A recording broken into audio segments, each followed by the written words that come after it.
India के foreign affair minister doctor जे शंकर को दोहा forum पर बुलाया गया है, जो कि अपने आप में एक बहुत बड़ी बात है, लेकिन अब पाकिस्तान को नहीं बुलाया गया।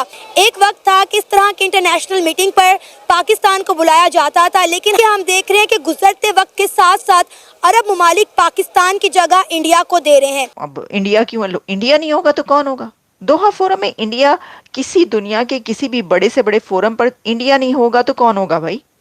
छाए में वो लोग हर, और इंडिया का एक स्टेटस है, वो एक इस स्टेटस पर पहुंच चुका है कि उनके बगैर कोई मीटिंग नहीं होती। अरब जो होते थे वो हमारे साथ प्यार करते थे, मोहब्बत करते थे कि यार ये जो ममालिक हैं, this country is an Islamic country, ठीक है। लेकिन जब उन्होंने देखा हमें पिछले 20 25 30 सालों की, उन्होंने हमारी असेसमेंट की, उन्होंने कहा यार ये तो नॉन सीरियस लोग हैं। ये नॉन सीरियस लोग हैं इस सेंस में कि पहले इन्होंने अमेरिका के साथ मिलके सोवियत यूनियन को गिराया, चलो वो तो गिरा लिया, लेकिन उसके बाद आपने पूरी की पूरी अपने मुआशरे को तबाह बर्बाद कर लिया। रिलीजियस रेडिकलाइजेशन इतनी ज्यादा आ गई कि हम लोग, जिहाद इतना ज्यादा हो गया और हमने अपने आप को इंडिया पे फिक्स कर लिया, जिसकी वजह से हम नाकाम हो गए। इंडिया जो है ना इस वक्त वो बहुत फास्ट और बहुत आगे जा रहा है। वो हर चीज़ को वो पीछे करके वो खुद आगे जा रहा है। हर तरह के वो अपने जो रिलेशन है वो बढ़ाता जा रहा है, बनाता जा रहा है।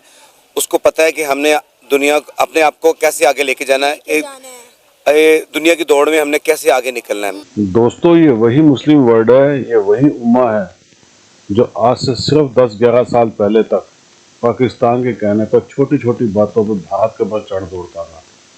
लेकिन आज आप देख रहे हैं भारत के अंदर क्या चल रहा है। वक्त को ख़त्म कर दिया मोदी जी ने। कहीं से आवाज़ निकली?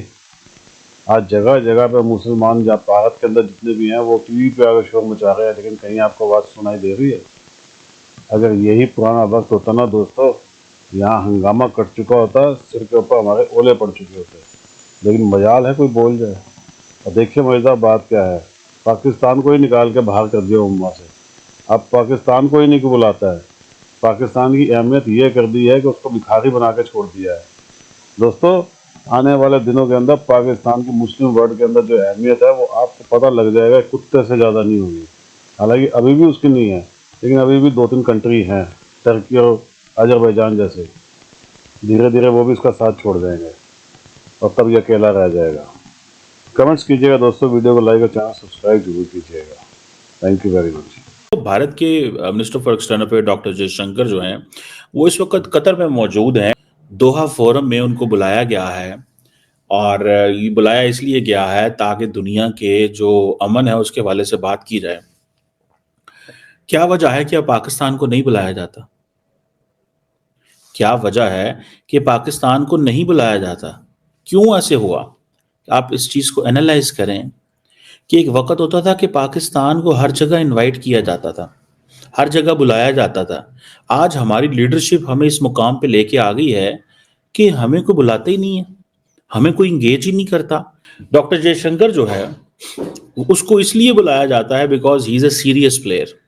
ही अंडरस्टैंड्स कि दुनिया के अंदर जो इंटरनेशनल सिस्टम है वो चल कैसे रहा है, वो इस चीज को बड़े अच्छे से जानता है। भारत की दुनिया के अंदर क्या अहमियत है, उसको इस चीज का पता है कि मिडल ईस्ट में इंडिया की रेलेवेंस का, उसको पता है कि एशिया के अंदर इंडिया कहाँ पे रेलेवेंट है और इंडिया क्या करना है। उसको ये पता है कि जो इंटरनेशनल सिस्टम में ग्रेट पावर कंटेस्टेशन हो रही है उसके अंदर where India has to place itself, and India is an important player in the Indo Pacific.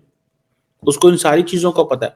So since he is an important player and Pakistan is an irrelevant and is not an important player, Pakistan irrelevant है और important player नहीं है। यही वजह है। अरब जो होते थे वो हमारे साथ प्यार करते थे, मोहब्बत करते थे कि यार ये जो ममालिक हैं, this country is an Islamic country, ठीक है। लेकिन जब उन्होंने देखा हमें पिछले 20 25 30 सालों की, उन्होंने हमारी असेसमेंट की, उन्होंने कहा यार ये तो नॉन सीरियस लोग हैं। ये नॉन सीरियस लोग हैं इस सेंस में कि पहले इन्होंने अमेरिका के साथ मिलके सोवियत यूनियन को गिराया, चलो वो तो गिरा लिया, लेकिन उसके बाद आपने पूरी की पूरी अपने मुआशरे को तबाह बर्बाद कर लिया। रिलीजियस रेडिकलाइजेशन इतनी ज्यादा आ गई कि हम लोग, जिहाद इतना ज्यादा हो गया और हमने अपने आप को इंडिया पे फिक्स कर लिया, जिसकी वजह से हम नाकाम हो गए। हमारी नाकामी जो है, आप देखें इंडियंस क्या कहते हैं, ہمارا مقابلہ کرنا چلے تھے، اب دیکھو ان کے ہاتھ میں کٹورا آ گیا. بھائی نریندر مودی یہی کہتے ہیں نا کہ ہمارا مقابلہ کرنے چلے تھے، دیکھو آج ان کے ہاتھ میں کٹورا آ گیا. دیکھیں why we got Pakistan as a separate homeland is a question. جب پاکستان کی بات ہوگی تو کس چیز کی بات ہوگی؟ The nation got a separate homeland for what? For practicing religion. اپنے مذہب اسلام کو آزادی سے کیا کر سکتے ہیں؟ یہی اسی سوال کو پکڑ کے دیکھ لیں آپ. ہر مسجد کے باہر تو گن مین کھڑے ہوئے ہیں، مسلمانوں کو ایک دوسرے سے خطرہ ہے. گن مین کھڑے ہوئے ہیں، مسلمان ایک دوسرے سے ڈر رہے ہیں.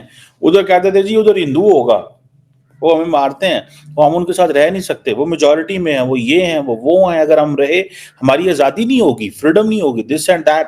Fair enough. تو جب آپ نے اپنا سیپریٹ ہوم لینڈ بنا لیا تو کیا کیا پھر؟ اس چیز کو تھوڑا سمجھنے کی ضرورت ہے کہ یہ ہمیں مشکل میں ڈالا گیا. عرب ورلڈ نے ہمیں لفٹ کرانی چھوڑ دی ہے، ٹھیک ہے، اور وہ اس لیے کرانی چھوڑ دی ہے کہ ان کو پتہ چل گیا کہ یار یہ جو ہے نا یہ they are not the ones جن کے ساتھ ہم مل کے کوئی مستقبل کا راستہ اختیار کر سکتے ہیں. اب یہ سوال کہ جی پاکستان وہاں پر کیوں نہیں ہے، پاکستان کو کیوں نہیں بلایا دوحہ فورم میں، اور پاکستان وہاں پر نظر نہیں آ رہا، انڈیا وہاں پر دوحہ فورم میں موجود ہے، doctor J Shankar Doha forum میں سپیچ کریں، حالانکہ وہاں پر تو ایک مسلم کنٹری کے فارن منسٹر کو ہونا چاہیے تھا. تو جو اسحاق ڈار ہیں تو وہ کہاں ہیں، وہ کیوں نہیں گئے؟ ان کو نہیں بلایا ہوگا دوحہ فورم میں، کیا اس لیے نہیں گئے؟ وہ دوحہ فورم نے نہیں بلایا ان کو، پاکستان کو. تو اب انڈیا کیوں، انڈیا نہیں ہوگا تو کون ہوگا؟ دوحہ فورم میں انڈیا کسی دنیا کے کسی بھی بڑے سے بڑے فورم پر انڈیا نہیں ہوگا تو کون ہوگا بھائی؟ چھائے میں وہ لوگ اور انڈیا کا ایک سٹیٹس ہے، وہ ایک اس سٹیٹس پر پہنچ چکا ہے کہ ان کے بغیر کوئی میٹنگ نہیں ہوتی. مطلب یہ تو بات کرنے والی کیا فضول ہم یہ بات کریں اور وہ کرنے بیٹھ جائیں کہ جی وہ گیا اور وہ نہیں گیا. مسئلہ یہ کہ کوئی کمپیریزن ہے آپ کو نظر آ رہا ہے؟ وہ کہیں گے کہ جی یہ جو حالات ہیں ان سے آپ کا کیا تعلق؟ آپ کے اپنے اندر کے حالات تو دیکھ لیں پہلے، وہ تو ٹھیک ہو سکتا ہے اس لیے بھی نہ بلایا پاکستان کو کہ بھی آپ کے ان کے تو اندر کے حالات جو سیکیورٹی کے ہیں وہ پروٹیسٹ ہو رہا ہے گلی گلی. دیکھو ہم لوگ اگر ہم دیکھیں کہ مسلمان کیا ہے، امن پسند ہونا چاہیے، انتشار پسند نہیں ہونا چاہیے، شدت پسند نہیں ہونا چاہیے، لیکن ہم لوگ سارا اپنا غلبہ پر ڈال رہے ہیں کہ آپ لوگوں سب کچھ ہم میں ہے. بالکل میں یہی آپ کو سمجھانا چاہتا ہوں کہ یہ سارے جو چیزیں ہم میں ہونی چاہیے بلکہ ہم سے اپوزٹ ریلیجن والوں میں ہیں. وہ آپس میں دیکھو اگر دشمن بھی ہے لیکن وہ امن قائم کرنا چاہتے ہیں. انڈیا جو ہے نا اس وقت وہ بہت فاسٹ اور بہت آگے جا رہا ہے. وہ ہر چیز کو وہ پیچھے کر کے وہ خود آگے جا رہا ہے. ہر طرح کے وہ اپنے جو ریلیشن ہے وہ بڑھاتا جا رہا ہے، بناتا جا رہا ہے. اس کو پتہ ہے کہ ہم نے دنیا اپنے آپ کو کیسے آگے لے کے جانا ہے، دنیا کی دوڑ میں ہم نے کیسے آگے نکلنا ہے. کیونکہ وہ جو منسٹر ہیں، جو لوگ ہیں، جو ان کے سیاستدان وہ اپنے ملک کے ساتھ سنسیئر ہیں. ہمارے جو سیاستدان ہیں وہ ہمارے ملک کے ساتھ سنسیئر نہیں، وہ اپنے پیسے کے ساتھ سنسیئر ہیں. اس لیے کہ جو ہمارے حکمران ہیں اس وقت جو ہے نا، آپ جو بھی دیکھ لیں، چینل دیکھ لیں، اس پر ایک ہی ڈسکس ہو رہی ہے، بجائے ہم اس بات کو ڈسکس کریں کہ ہمارے ملک میں کیا آنا چاہیے، بجلی کا کیا ایشو ہے، بے روزگاری کا کیا ہے، یہ دہشت گردی کیوں ہو رہی ہے، کیسے اس کو روکا جائے، اس کے متعلق کن لوگوں کے ساتھ، کن ملکوں کے ساتھ ہم میٹنگ کریں، بیٹھیں، ان سے ڈسکس کریں.